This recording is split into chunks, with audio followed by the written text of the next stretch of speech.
Good morning and welcome to Austin Habitat for Humanity's community conversation on affordable housing. This is the latest in a series of community conversations that we've been sponsoring where we invite leaders from different aspects of the community to come in and talk about Austin's affordable housing issues. My name is Kevin Cunningham and I'll be moderating today's panel. We've invited some of Austin's most prominent leaders from the high-tech community this morning to join this conversation. So let me go ahead and introduce our panel. First, we have Tyson Tuttle. Tyson is the CEO of Silicon Labs. Tyson joined Silicon Labs back in 1997, so he's a longtime Austinite. And he's held a variety of positions at Silicon Labs before being named CEO in 2012. Silicon Labs has been a strong habitat supporter since 2005. Welcome, Tuttle. Hello. Tyson. Thank you. Good to see everybody. Well, I can't see everybody else, but good to be able to talk about this really important challenge that we're all facing right now. Great. Next, we have Mark Mclean. Mark is the founder and CEO of SailPoint Technologies, another publicly traded company here in town with its roots in Austin. So longtime supporter of Austin Habitat, spanning over 2 companies over the last 20 years. Welcome, Mark. Thanks, Kevin. Next, we have Tim Hamilton.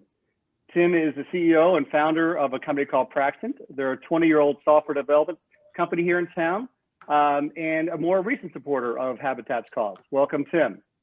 Thanks so much, Kevin. Great to be here. And last but certainly not least, we have Amber Gunst.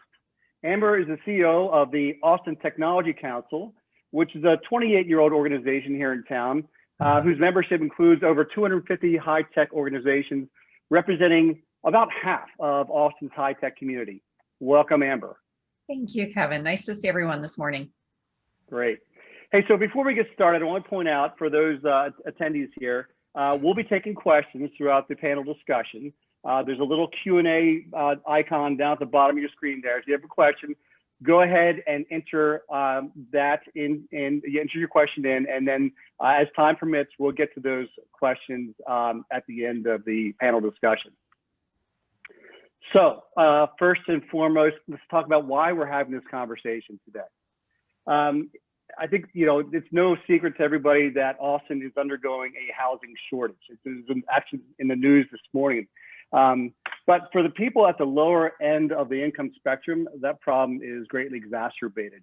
And I'm assuming everyone can see the slide that's showing right now. In fact, if you look at the median home price for a four-family person home, over the last 10 years, it's risen from about $193,000 to $435,000. That's an astonishing increase of about 220%. At the same time, if you look at the median income in Austin over the last 10 years, sorry, I'll let the slides catch you up here for a second. Go ahead for the next one. Right, if you look at the median incomes in Austin, that's only moved from about $59,000 to $95,000. So the pace of wage increases has not nearly kept pace with the price of housing in Austin. But for the audience, the population that Austin Habitat is targeting, the situation is even worse because the median income for these people is about half the overall median income. So in fact, the average Habitat homeowner is a single mom earning about $48,000 a year. So you can see pretty easily here that housing is way out of their reach. They're not even in the ballpark. They can't even offer bids on homes without some kind of aid or hand up. And that's where folks like Habitat and the people on this panel who support Habitat's cause come into play. Because of their generosity, we can actually take that median home price for the low-income earners down to about $175,000, right? So it actually gives them an opportunity to participate in home ownership and all the great benefits that go along with that. The security, the stability that lives on for many generations with home ownership. So it's a very important cause. You can see by the numbers that, and it's only going to get worse, right? Every day you pick up the paper or watch the news and you hear about more companies moving to Austin. The housing shortage, it goes up and down the scale, but especially hard hit are the people at the low income earning range of our community.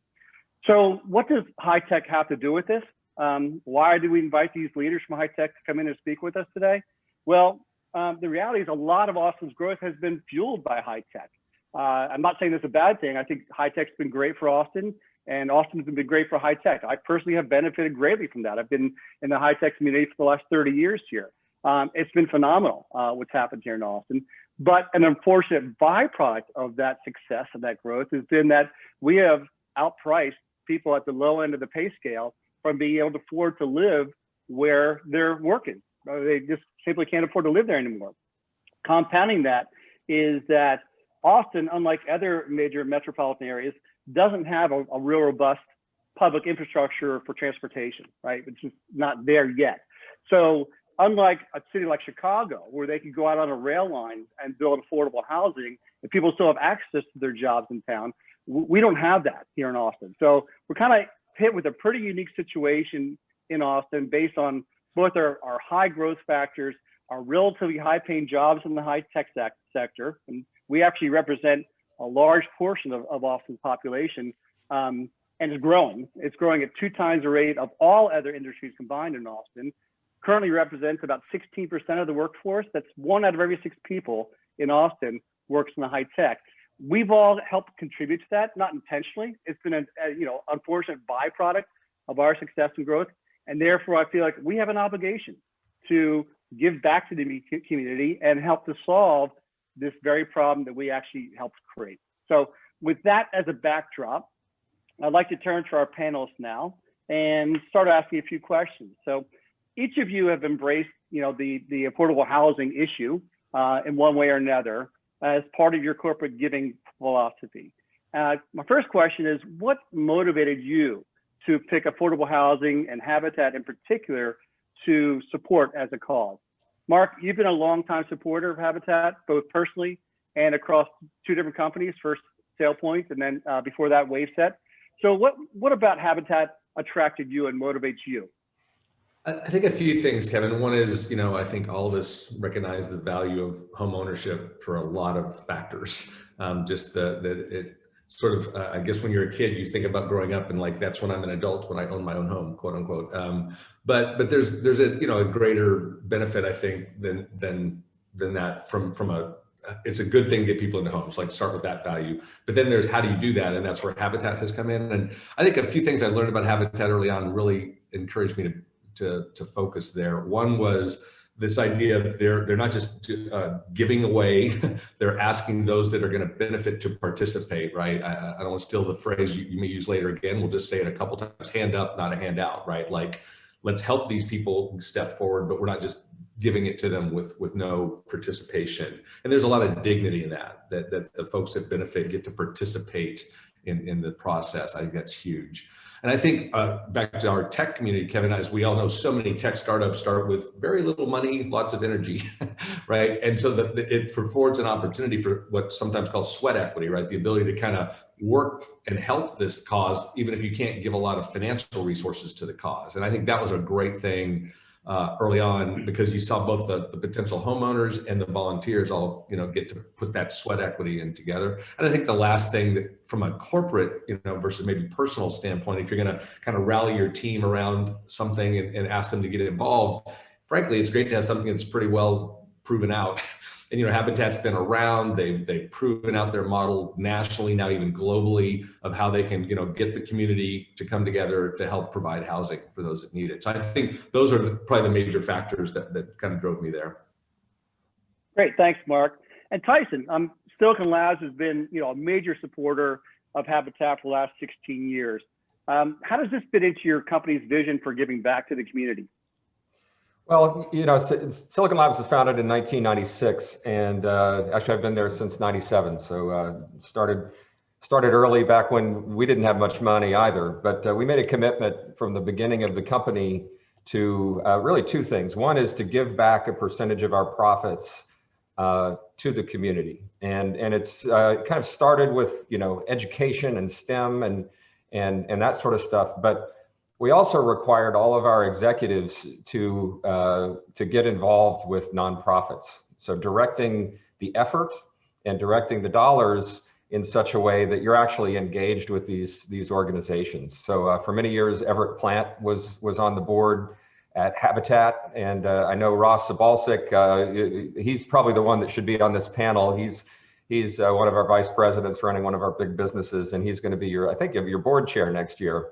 And so we've really tried to connect with the community and to try to understand what the challenges that we face. And I mean, Austin has always had a challenge, even when those houses were only $200,000 for a lot of people. And Mark, I totally agree with you. The model at a hand up, not a hand out, and the sweat equity and and then it's really also getting employees excited and really understanding what the challenges in the community are, and then how they can help. And so we've, not only is it dollars, and I would say that even through the pandemic, we've actually doubled our philanthropic giving this year, and we haven't been able to get out and build I think we only did a day or two at Habitat this year compared to, but we get, teams of people out there working together with the organization to really understand what's going on. And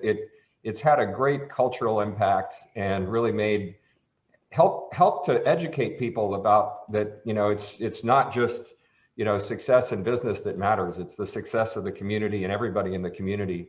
And I would just say, the last year with the pandemic has really exacerbated that, both because it's pushing people out and because we've got this, I think I wrote down the word avalanche. We've got an avalanche of high-tech companies here that are, in one way, that growth is what's causing this affordability crisis, right? And, everybody I meet that's coming from California, they're like, well, this can't become like California. That's why I left in the first place. But it's like, we've all got to be part of the solution. But, we've been really involved in a lot of aspects of the community with a lot of different organizations. And I would really put Habitat up there at the top, both in terms of the employee engagement and in terms of the impact that it has. That, when you meet the people that go into these houses and understand how that makes such an incredible difference, and how do we multiply that impact now in a situation where it's really turning into a crisis, not just homelessness, but affordability, to be able to live in the community and not just get pushed out to the fringe, which creates, that's not only traffic, but the cost of, commuting and all that sort of stuff. I'm glad to see that as a community, I was involved in a lot of the transportation stuff with Project Connect, and then also I-35 coming in. We're making some investments to be able to address some of those things. But housing now, I think, it's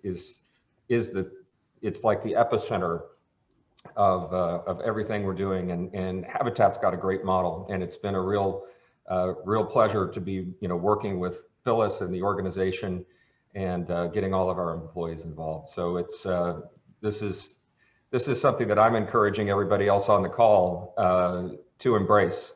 And now is the time to get out there and help to be part of the solution. Thanks, Tyson. And Tim, your company recently reached a major milestone at which you had decided you were going to start giving back to the community. How did you choose Habitat and affordable housing as your cause? Yeah, that's right, Kevin. So we started in business 20 years ago. Initially, I was in high school and I came to UT here in 2002 to study, and it grew the business over time. And we started out of nothing. And over the years here in Austin, there are so many people, countless mentors and advisors who've poured into me, organizations like the local Austin Entrepreneurs Organization chapter here, people who have poured and poured and poured into me and into our team. And so where in 2019, we saw that we were going to be crossing the $10 million mark, which was, 20 years in rewind, that was just almost unimaginable. And we thought, the best way to recognize this, to really sort of represent what actually happened, was to give back, because we wouldn't have gotten to where we got to in 2019 had people not given so generously to us. So we reached out to a couple of nonprofits, but my gosh, when we got on the phone with Becca and the team at Habitat, they really tailored the program to us. They were curious about our culture. They wanted to make it an experience for us, and they helped us to understand just the impact that the Habitat mission was having here. Mark, you detailed the hand up, not the handout, the fact that you're building alongside with the future homeowner. There just wasn't any other experience that was going to be similar. We're also a company that builds. We build custom software, and we really wanted to get outside, exit the office, not look at a screen, and actually put our hands on lumber and do some hammering and sawing and actually do something physical. And that was another really valuable and profound part of the experience as well. That galvanized us together. Thanks, Tim. And Amber, could you comment on the impact of the lack of affordable housing on the broader community? Absolutely. When, and I think there's a serious misconception that tech employees don't fall into this need for affordable housing. And, there are a lot of employees for technology companies who work in call centers or they work on help desks, and they're making that range that you're talking about that falls into Habitat homeowners. And so it hits every aspect of the community. But when you also look at the people that we've relied on over the last 10 months of our lives to keep our lives moving, our essential workers, people who, stock the shelves or keep the gas stations open or keep everything else open for us. That aspect of them not being able to easily get into their job or have to struggle to find parking because they have to come downtown for something, and not all companies can provide parking for their employees. That this affordability aspect and the density aspect are critical to continuing to handle the growth that we're seeing coming out of California, while also providing opportunities and stabilities for families here in the local area so that technology companies have the ability to grow their employee base from local Austinites who are born and raised here and grow up in our schools and go to our local colleges and universities. Great, thanks, Amber. Excuse me. One thing this has been touched on a few times here. One of the things we make sure everyone's clear on is what the Habitat model is, right? You've heard a couple people say hand up, not hand out. And that's truly the philosophy behind how Habitat operates. So the people that are benefiting by receiving affordable housing are participants in the process. There's a financial qualification process they have to go through, and Habitat provides financial counseling to these folks so they can understand what it means to actually own a home. They'll have a mortgage that is associated with that home that's based on what their income is, so it's affordable, but nonetheless they're responsible for holding that mortgage. They have to participate. They have, each home recipient has to commit 300 hours into work sweat equity in either their own home or another house that's being built to the community. So there's a lot that goes on. This is really it is a hand up, not a handout. And I tell you what, it's so gratifying to work with these people because they're so gracious and they're so appreciative of what they know is being the hand up that's being given to them. Oftentimes as a supporter for Habitat, you find yourself working next to the families that will live and eventually live in the house that you're working on. And there's some really great memories I have personally from that. I just wanted to, if other people on the panel had some fond memories or experiences that you'd like to share as well. Tim, anything come to mind? Yeah, I'd love to jump in. So my business partner, Kevin, and I spent one day digging fence post holes. And it was in the dead heat of the summer, and that dirt was really dry. And I got to see a side of his personality. He got to see a side of my personality come out that day while we were working side by side. And still a couple of years later, we talk a lot about that experience working together. It helped us to understand each other. Kevin was my partner, just digging those holes with brute force, and he just wouldn't stop. He just would not quit. He wasn't getting tired, wasn't getting frustrated at all. And I saw on the other side of the street there was a power auger, and I kept looking over across the side of the street, and I was like, gosh, there's a faster way to work here. There's a smarter way to work here. I was so tempted, and I just kept kind of averting my gaze, and I eventually went over and I got the auger and I brought it over, and so still today, he's the one that works really hard, and I'm the one that's looking for a shortcut. And that's one memory that pops out. Another day I was working with a crew of my team on the roof. We were putting shingles in and doing some window work, and all of a sudden the rain just started bucketing from the sky just in the middle of the day. It just wouldn't let up. And eventually it got so muddy, we had to call the day off, and we ended up going to B.D. Riley's, the Irish pub in Mueller, just to have a drink and walking into that pub completely muddy, just soaking and filthy. I mean, that was another real highlight memory of just, getting out of the ordinary process of the business and sharing an experience that really bonded us together. Unforgettable. And as you said, Kevin, working alongside the people who are going to own these houses and hearing their story and just imagining them and their beautiful family of finishing it, putting the final nail on that build, and then moving in. It was truly life-changing. Great, thanks for sharing, Tim. Yeah, it's like we're a company of engineers and love to solve problems and love to build things. And and typically we're doing that in our office, on our computers and doing all that. And just seeing people, with their work clothes on and running, you actually, you get a newfound respect that they can do more than just code, right? and then the teamwork and then all the stories, everybody always comes out and talks about, well, that was harder than I thought it was, or really the sense of accomplishment, like we got the roof on today, or we got, the wall built, and,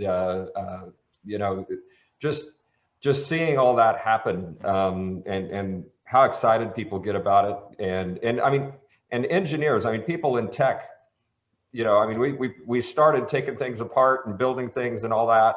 And it's kind of like a natural path for, it's not just, oh, well, let's go, give some money, or, and then that's part of it too. There's a financial contribution that we all make, but that sense of accomplishment of, and the teamwork that you get it.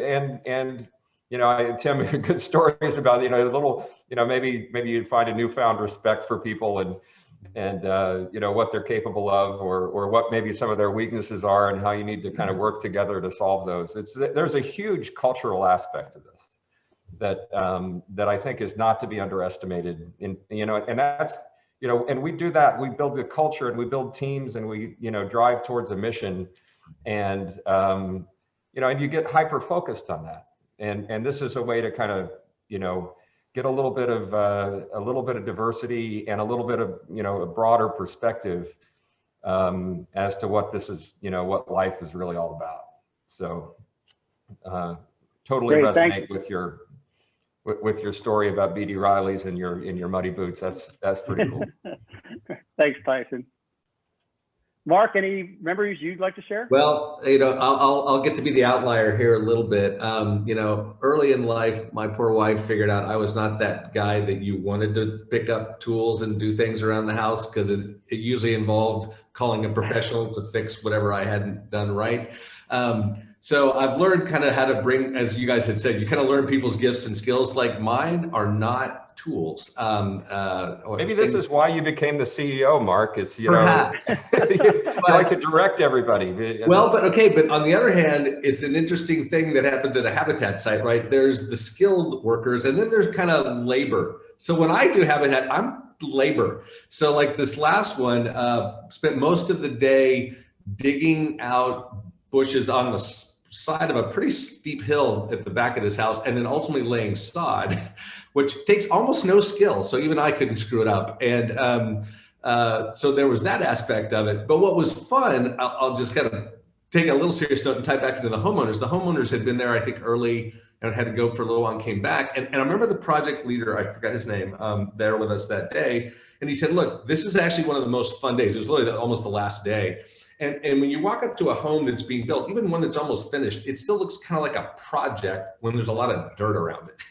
And by the end of the day, when there's a lawn around that house, all of a sudden it looks like a home, to use that term again, right? Like it goes from a project to a home, just because, schmucks like me were lugging pieces of grass for hours. And I was really tired at the end of that day, back to the point, I don't do that for 3 or 4 hours a day much anymore at this stage of my life. So it was fun and exhausting, but super rewarding, because the homeowners came back at the end of the day and their eyes just like, oh, now it looks like my home, right? It's just a huge transformation to put that lawn in. And yet it takes no skill, because I've got none. So I was perfect for the job. So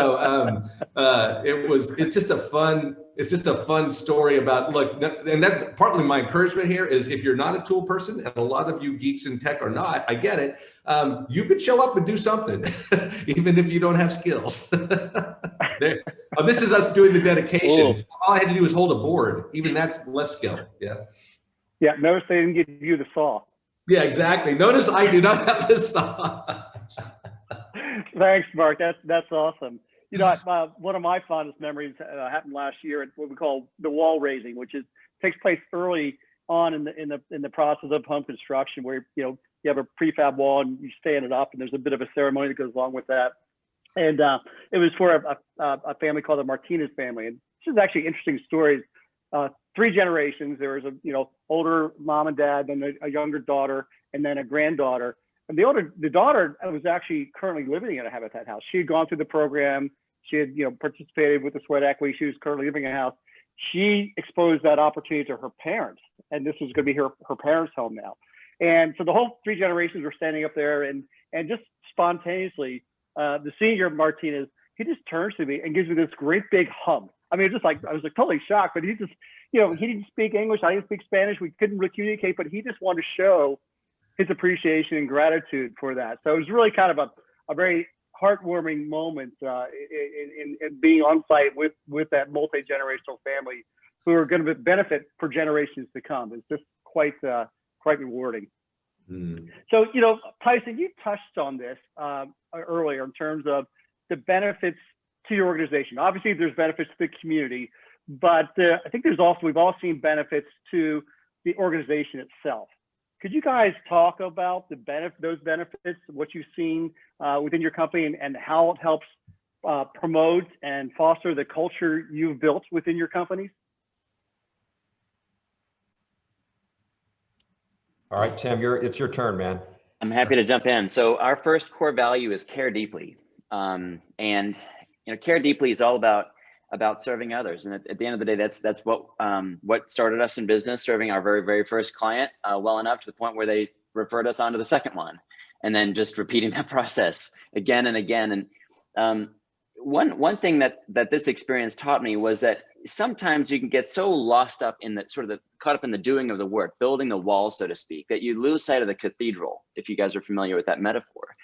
And I think one really wonderful side effect and experience, part of our experience with Habitat, was it reminded us about the importance of service at the very, very heart of our company mission, and at the very, very heart of this very first core value of caring deeply. It was a really palpable reminder of that. The other thing that was really special was that, in our business, we're forming project teams that work together for 6, 8, 9 months, maybe 18 months. And those teams are after a year or two of working together, they kind of lose contact with other parts of the organization, and you can have this sort of siloing effect.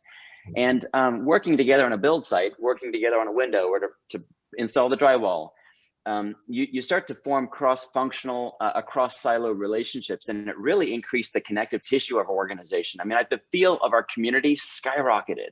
The amount of participation in our social events, and even in 2020, our Zoom gatherings, it was significantly higher. We became much, much more engaged as a culture, I think, as a result of our shared experience there on site with Becca and the team. Great, thanks, Tim. And Amber, maybe you could comment on what you've seen. You're in touch with a lot of high-tech companies on a regular basis, and Habitat's not the only recipient of their community give back. What have you seen in terms of benefits companies realize internally from giving back to the community? That's a great question. I think it's an important one as well, because what we're hearing from a lot of companies is, it's a big aspect of retention. When they can come together, they can get to know each other, the employees feel like they're making a difference within the community, and that they have a sense of purpose for the company outside of just the daily grind of the work schedule. And this isn't just a millennial aspect. This goes all across generations. People want to feel like they have the opportunity to give back. So we have, members who've been putting a huge focus on Feed America right now with helping people get the groceries and the services that they need. There's also been some rental assistance programs that we're seeing a lot of companies' employees are giving to help people keep from ending up homeless during this time period. And it's this sense of a greater purpose within the community, and it makes employees feel better, and it makes them feel special when their employers can reach out to them. So even if employees, all they can give is $5, or they can donate food that they have in their home, it's giving them a sense of feeling that they're connected with the company, and that the company has a greater mission that supports the community as well. So it's a very important aspect to be able to provide that for employees, but to also have this sense that company leadership is getting out there and doing the work. Just like, Mark and Tim and Tyson all talked about going out there and actually working side by side with their employees and getting to meet people that they typically don't get to spend a lot of time with during their day. And that means a lot to employees, to be able to see their CEO or their direct boss in a light that is not just, hey, did you get this project done on time? And we've got this customer asking for this thing. And they get to build camaraderie and get to spend time together. I think it's really important to think about the mission and what we're all trying to achieve. And our mission at work is to help build a more connected world. And, and for us, that's about electronics and software and all that sort of stuff. But it's like the connections in with the community are really important. And then we really try to empower people to be able to innovate and try out new things. And, in terms of philanthropy, we have a matching gift program. So in other words, if you believe that this is the right place, the company will get behind you and do that. And then, actually, Tim, our most important value, we have a core set of values that have stood the test of time with the company, but it's really to do the right thing. And, I think when our employees see that we're trying to be part of the solution out in the community, and that they start understanding what the challenges are and how the business models of the organizations that we're supporting really are working and being efficient and helping to make a difference, that's just really powerful. And we have, people kind of fight to get on the list of, okay, I want to go out and do this, and different teams will take different days. Okay, we're doing the roof, and then it's like, you kind of get in this debate. Well, there are better days than other days sometimes. But this has been just so important to to our culture, and it's something that everybody kind of talks about. And we put up the pictures, and people see what's going on, and then you see the pictures of the people that you're working side by side with, or when they're moving in to the home. We've sponsored a number of homes, and the House That Tech Built program, and same thing you all are doing. And I just encourage everybody to to give this a shot. And there's really we've done a lot. We go out and clean the creeks together, and we go help set up computers in the middle schools and high-tech coding and all that. But this is one of the ones that's just the most fun, and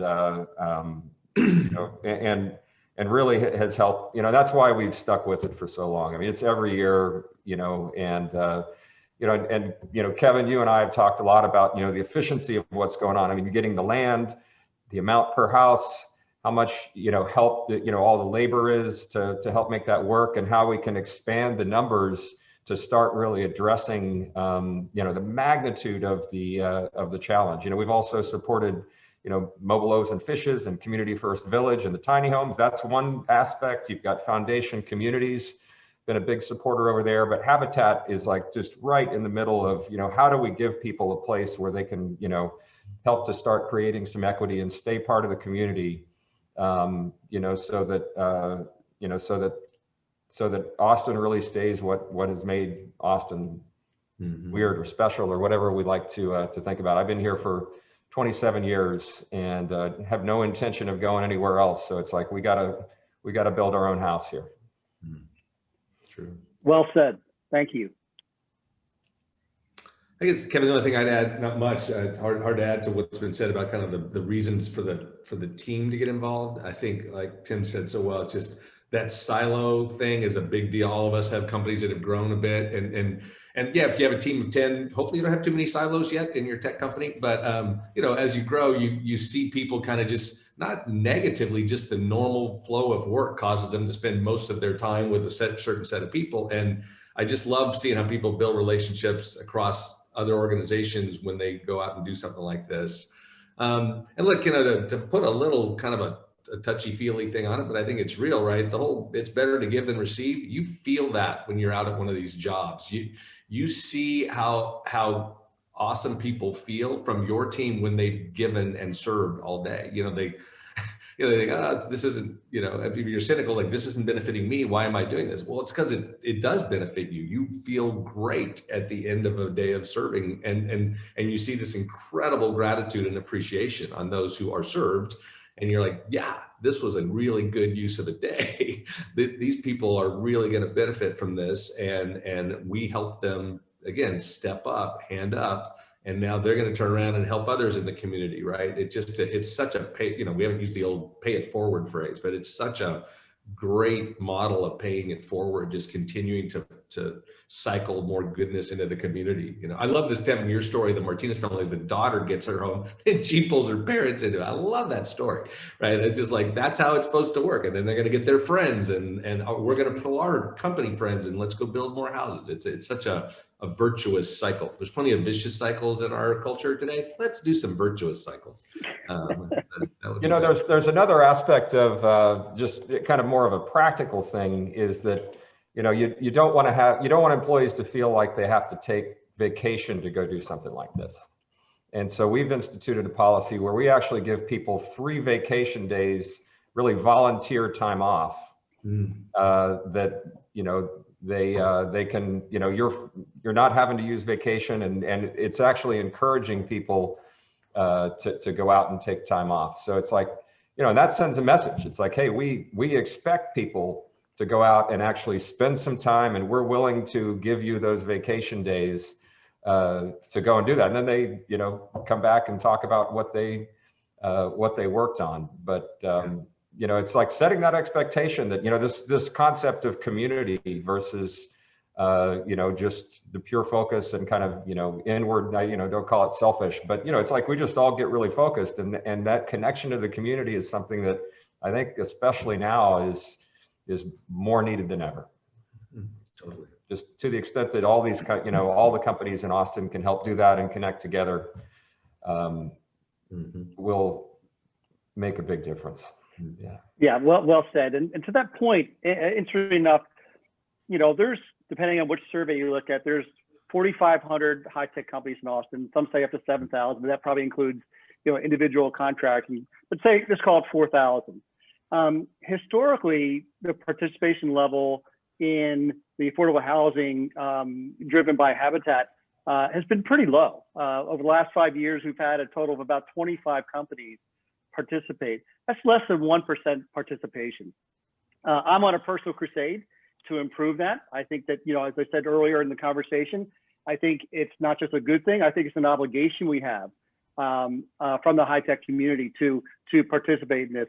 So just like to, you know, pick your brains and get some ideas and what you think we can do to drive a higher level of participation. If we could double or triple that, it'd be tremendous. But I'd like to see, you know, obviously a much higher level of that, you know, people giving back and feeling that they're contributing to help solve the problem that we all unintentionally help to create.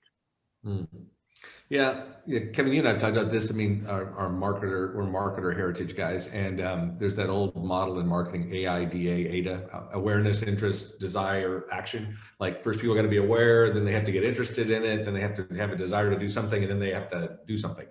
And, we're kind of hitting the first 3 today, hopefully, like make people aware, get them interested, maybe even create a desire to do something. And then, so what can I do? Take an action. And I think you've heard it from all of us. I think that's one of the beautiful things about Habitat is you can start small, right? You can send 2 folks and they can be part of a build with other companies. Like we all got to the size where we could sponsor a home with our teams being the primary build team, but we didn't start that way.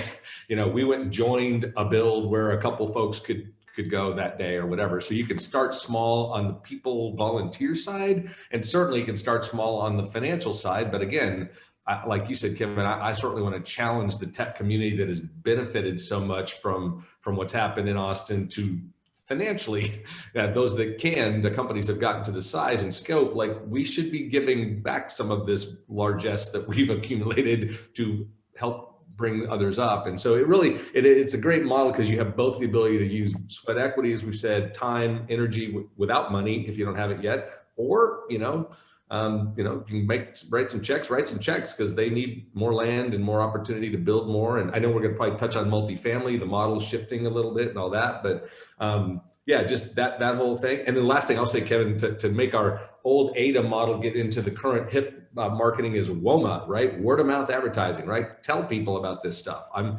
actually always shocked to find some people that don't know much at all about Habitat. So just talk it up. Just say, wow, are you aware of this? It's easy. It's fun. It's great for your team, benefits. I mean, it's just a win-win-win. So word of mouth advertising. There you go. Let's do some of that. Great. Yeah.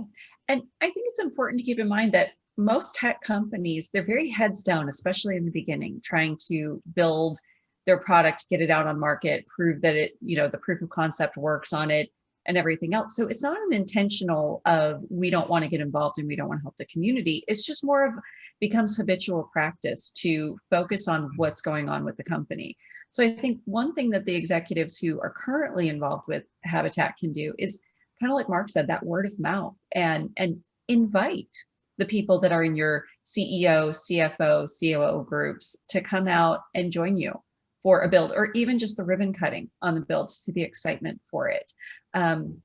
Invite a CEO of a young startup to come out and be part of a build one day, get them enthusiastic about it. And then, have those companies reach out to their individual employees again. Once again, employees are happy to give what they have the ability to give. And if they know that that give is going to go to a much larger portion and it's going to have a more significant impact, they're even more generous as part of that. So there's a lot of ways tech companies can get involved, even if you don't have the ability to write the big check. Doing a collective big check, reaching out to your friends and family, reaching out to the people that you do business with, more importantly, reaching out to your investors and saying, this is something that the company believes in, it's important to us. Individual investors, are you willing to contribute to this as well? And it also helps promote the company and it helps promote the company culture. So it really is that word of mouth, and not just the word of mouth, but reaching out to the people that you do business with and that you are mentoring and that you're being mentored by, and saying, hey, this is something that's important to us and we'd like to invite you to join us. Yeah, I think that arm twisting never helps or never hurts. And the other way. It depends on what your arm twisting on. It's Friday, man. It's been a long week. And then, persistence and, certainly inviting people out and reaching out. And also, the grassroots, coming up and saying, hey, this Habitat thing, it's like, even if you're not running the company, go and talk to your boss and say, hey, this is something that we should consider and get. I also think, a lot of the tech companies are very data driven, and like innovation and like, out of the box thinking, and like to think about, how you multiply. In other words, if you make this contribution, then it's, there's a match, or the, the multiplicative effect of what we're doing here. It's almost like the activation energy for, and not only is, that's, by getting more and more companies involved, but also the efficiency of what the Habitat for Humanity model is, and there's, so, Kevin, I think probably, before we get up, talk a little bit about, we talked a little bit about how, it's not just homes, we're talking about townhomes and condominiums, and, how much of that, and getting low cost land and people coming in, donating land, and kind of the scope of what's going on, and just educating people about how this model really works and how it's an efficient way. You know,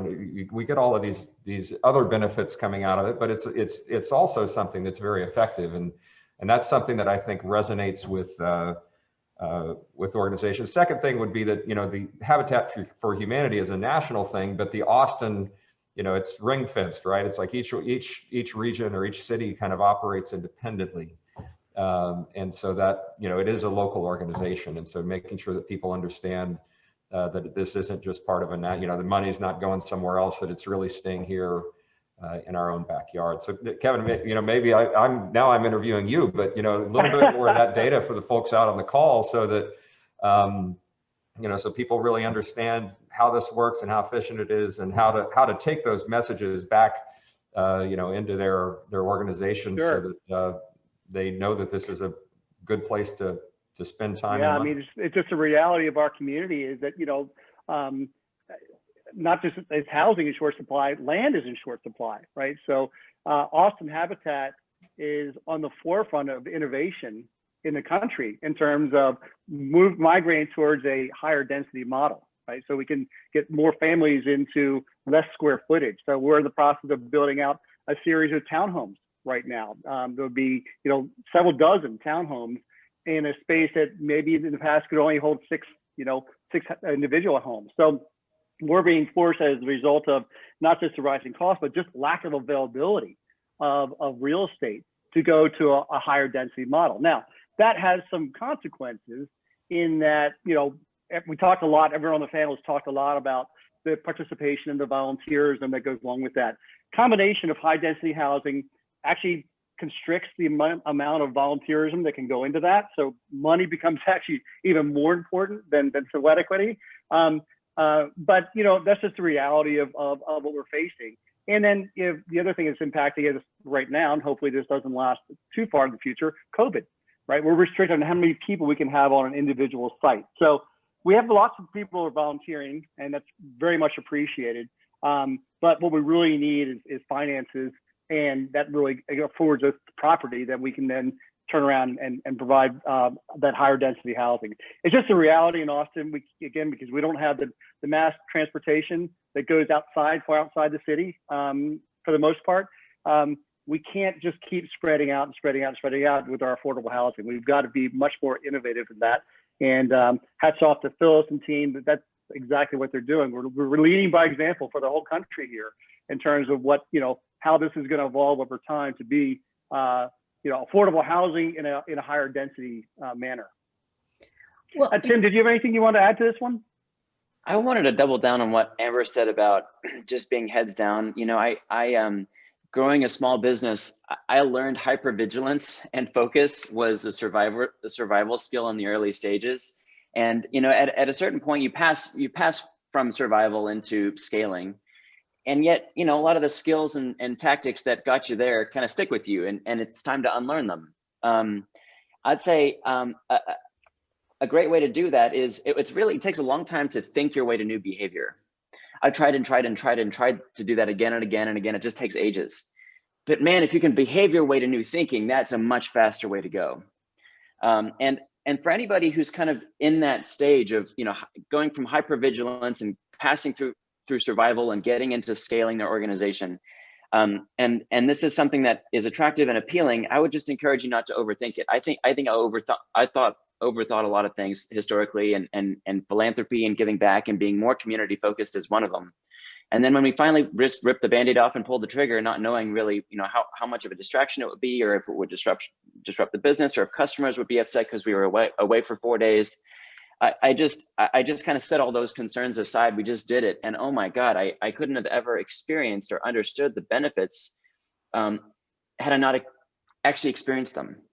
And so that's probably the last thing I'd say on that point, Kevin, is I just encourage people to just kind of take a leap of faith, and I don't think they're going to regret it.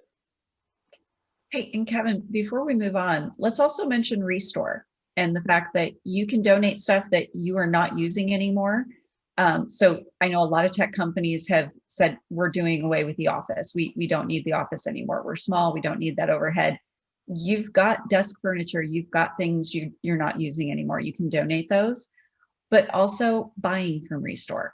And, you know, going in there, I bought a washer and dryer several years from Restore because I'm Dutch and German and Midwestern, and I will not pay $1,100 for a washer and a dryer each. So, you know, they've got great items there. They've got great things. And that's cash infusion that goes into Habitat for Humanity and building these homes as well. I'm glad you mentioned Restore, Amber, because that's an aspect of the story that a lot of people aren't familiar with. You can see it down there in Ben White's big sign in Austin Restore. A lot of people think that's where you go to shop if you're a low income earner. Not true.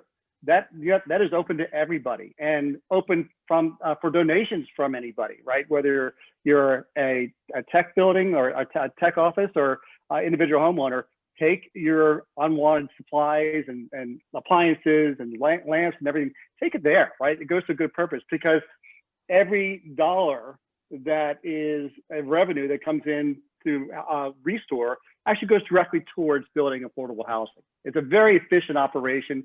It's the first of its kind in the country. It's the first Restore. It was here in Austin, and it's a model of operation for every other Restore that's now come into existence across different cities. So it's a great operation. They've got new goods, they've got used goods, you know, a variety of stuff, because you got major outlets like Home Depot will donate new goods. You know, they have surplus goods, they donate to Restore. So feel free. I encourage people to make that your first stop for shopping when you're looking for garden supplies, housing supplies, appliances, the other thing. And the other thing I want to add is that Restore also offers another opportunity to volunteer. That came up in one of the questions here, is that, you know, aside from home building, you can actually volunteer in the Restore and help drive the efficiencies of that operation even further. So it's already pretty efficient. I think, you know, 93 cents of every dollar revenue actually goes directly towards building affordable housing.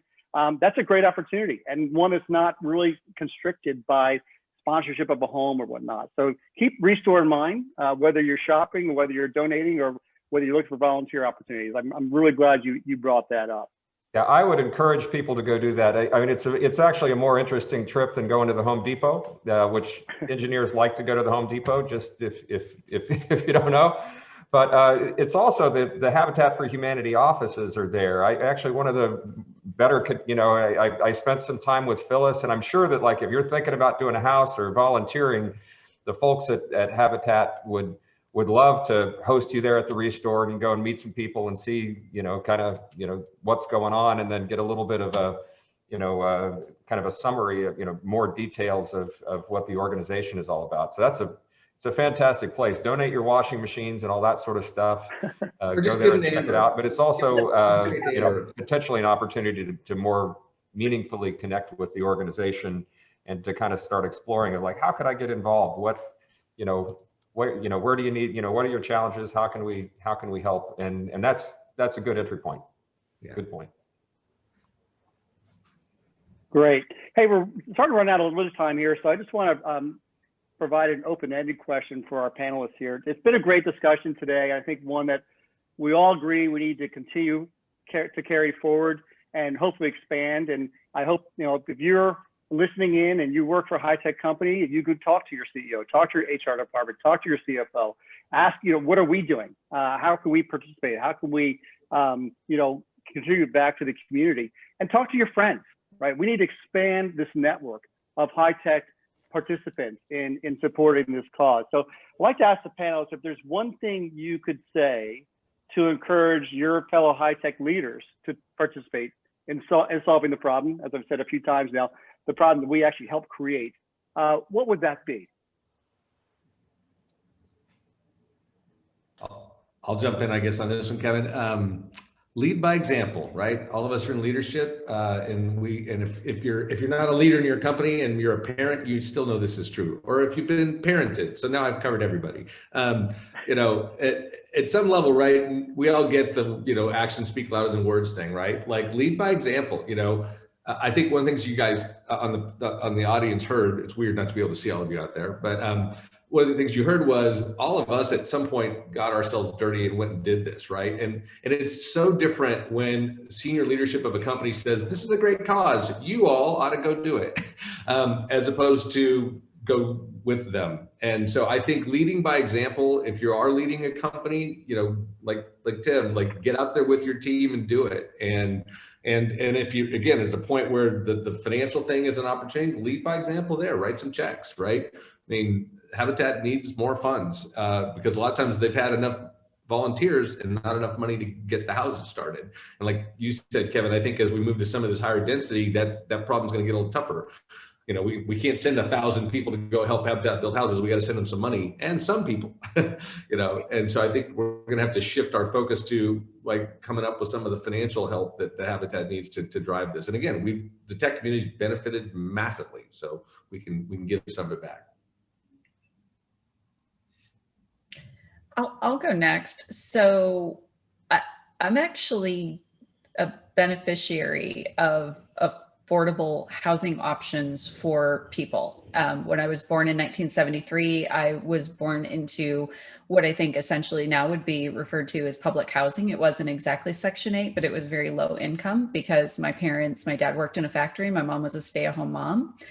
And I was about a year and a half old when they took advantage of a GI Bill to be able to build a house and be able to do it affordably. And that could have taken several years for them to be able to do beyond that point. And so, so having that stable housing made it so that I went to the same school every single year. I was the first person in my immediate family to go to college. Even though it was just community college, it was still college, and it got me to where I am today. So I wouldn't be sitting in this apartment, I wouldn't be sitting in this chair, and I wouldn't be talking to any of you if it wasn't for affordable options for people to be able to get into homes and create stability for themselves and their children. So that's why ultimately this is incredibly important to our community, is building more stability for our children keeps them in the same school, keeps them with the same friends, keeps them on track to graduate from high school and to enter a workforce that they're prepared to enter as well.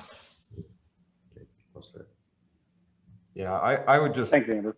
I would just summarize my thoughts as let's all try to do the right thing for our community, and let's help build a more connected and affordable Austin for everybody. And it will make your company, and it will make you a better organization, and it will also help to make Austin a place where everybody can afford to be. I love those thoughts, Tyson. I think about the impact. I mean, for the leaders of companies who are attending today's call, you're all delivering on a mission and serving customers and making the lives of your employees better. You're all doing virtuous things. And what I would do is encourage you to sort of zoom out and fast forward to, you're 90, you're 95 years old, and look back on this time and think about what more could you do to expand and multiply the impact of an organization that's already doing a lot of good in the world. How could, for example, fundamentally changing the trajectory of a family in need or low income earning family here through a partnership with Habitat, that significantly multiplies an already great impact in a really meaningful way. That's probably going to stick with you, in your later years of life. So that's I'll leave it there. Great. Hey, this has been fantastic. I want to thank you guys again.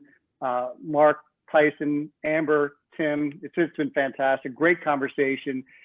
Really appreciate your participation in this. Appreciate your thoughts.